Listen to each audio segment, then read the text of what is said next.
Assalamualaikum warahmatullahi wabarakatuh.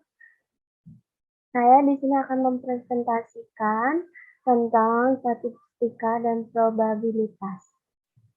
Perkenalkan, nama saya Siti Nurdalila. Saya dari Fakultas Ilmu Komputer dan Prodi Sistem Informasi 2019.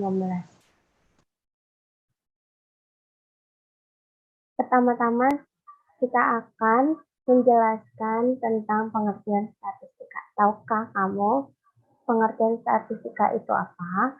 Statistika adalah sebuah ilmu atau metode ilmiah yang mempelajari tentang bagaimana merencanakan, mengumpulkan, mengelola, dan menginterpretasi, kemudian menganalisa data untuk kemudian dipresentasikan hasil data yang diperoleh.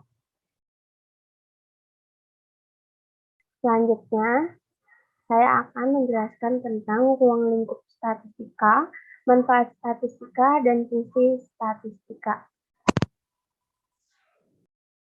Ruang lingkup statistika.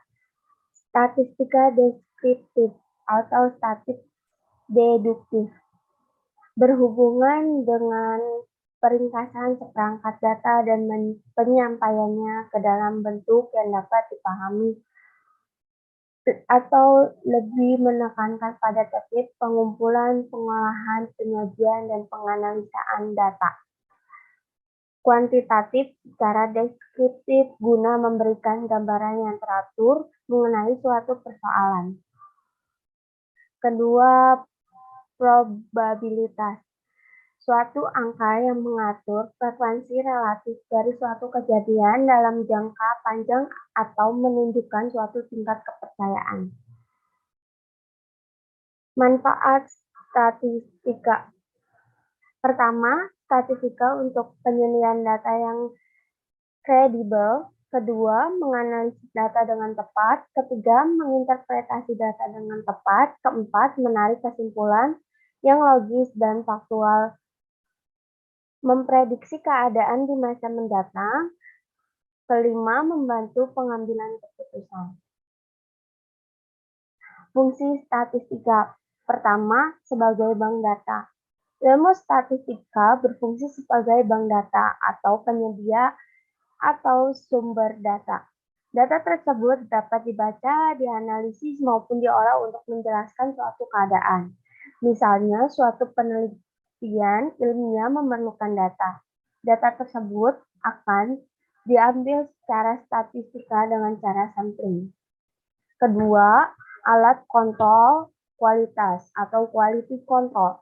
Ilmu statistika berfungsi sebagai alat dalam kontrol kualitas suatu populasi. Dalam ilmu statistika sebagai kontrol kualitas berfungsi dalam pengawasan. Misalnya variabel mana yang tidak berfungsi, tidak sesuai, tidak efektif, dan menetapkan standar dari suatu keadaan. Misalnya dalam industri transportasi, angka digunakan sebagai standar kualitas suatu kendaraan. Data diambil melalui pengujian dan dianalisis secara statistik untuk menentukan apakah kendaraan tersebut sesuai dengan standar yang berlaku atau tidak. Ketiga, pemecahan masalah. Data yang diolah melalui statistik berfungsi untuk membantu pemecahan masalah. Tren dari data biasa memberikan prediksi keadaan di masa mendatang yang berfungsi untuk pengambilan keputusan di masa sekarang. Hal ini bertujuan untuk menghindari suatu resiko atau kejadian buruk dalam suatu populasi di masa depan. Contohnya, statistika dalam pemecahan dan pengambilan keputusan adalah masalah limbah global. Ilmu statistik dalam memperkirakan pada tahun 2025, limbah dunia akan melonjak sebanyak 70%. Hal tersebut dapat menghantar manusia pada pengambilan keputusan untuk menghindari skenario terburuk dari peningkatan jumlah sampah. Selanjutnya, saya akan menjelaskan tentang jenis-jenis statistika. Jenis statistika. Statistika yang pertama adalah statistika deskriptif, atau yang berfungsi stabilisasi sebagai pengumpulan, pengolahan, dan penyajian suatu data penelitian tanpa adanya penarikan kesimpulan. Kedua, statistika inferensial merupakan metode melakukan pengamatan dengan cara sampling untuk mengambil data dalam bentuk angka atau numerik untuk keperluan menguji suatu hipotesa. Proses tersebut dilakukan untuk mendapatkan data yang bisa diambil kesimpulannya. Selanjutnya saya akan menjelaskan tentang metodologi statistika. Metodologi statistika yang pertama adalah mengidentifikasi persoalan. Tahap ini termasuk dalam perencanaan penelitian. Hal ini diperlukan sebagai pedoman dalam mengumpulkan data. Kasar secara terarah dan ekonomis sehingga peneliti mengerti betul pokok persoalan yang menjadi objek penelitian. Pengumpulan data atau fakta.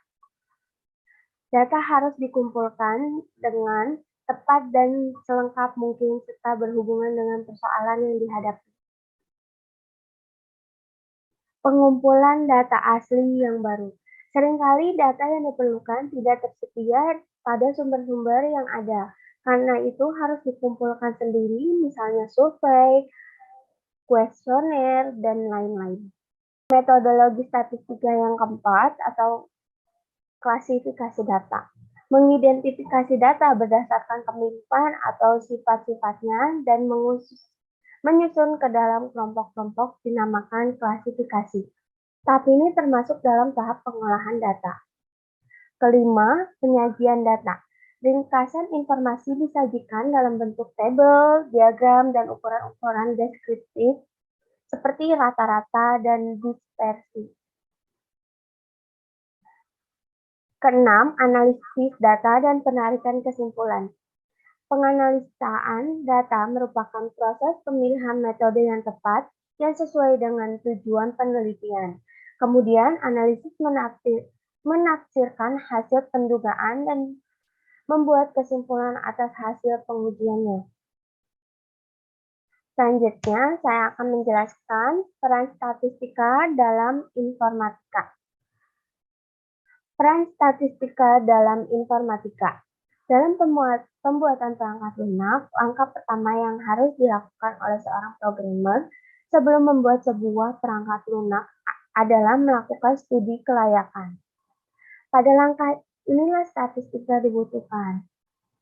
Kedua, dalam pembuatan statistik blog website, dengan memiliki pengetahuan tentang statistika, seorang webmaster mampu membuat sebuah aplikasi statistik berbasis web yang disematkan ke dalam blog atau website dalam bentuk plugin ataupun web service.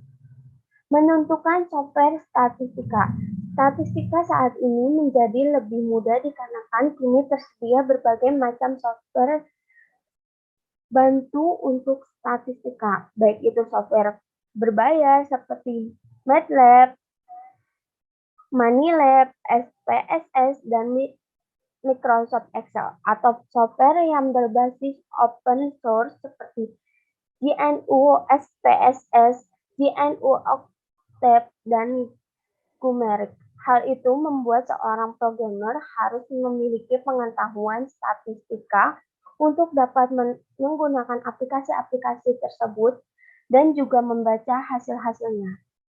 Ketiga, survei yang digunakan perusahaan dalam hal jika ingin memasarkan program atau produk. Statistika dipakai untuk mengetahui peringkat web yang paling sering dikunjungi oleh pemakai internet di seluruh Indonesia.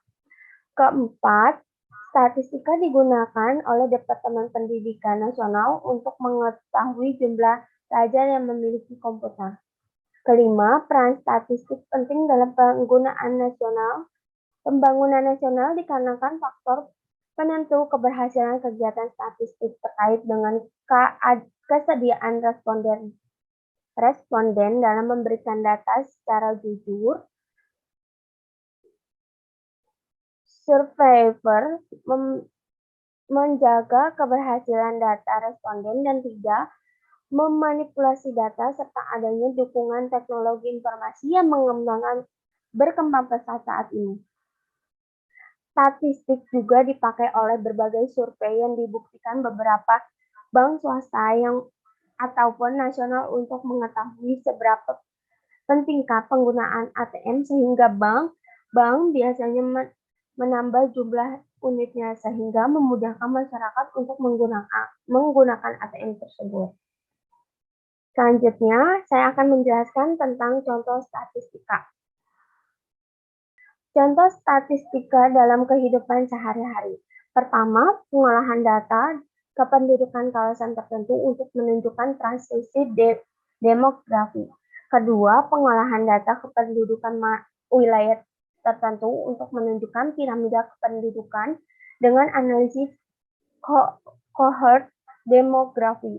Ketiga, menentukan rata-rata serta standar deviasi atas nilai ujian mahasiswa. Keempat, menentukan median usia penduduk pada suatu desa.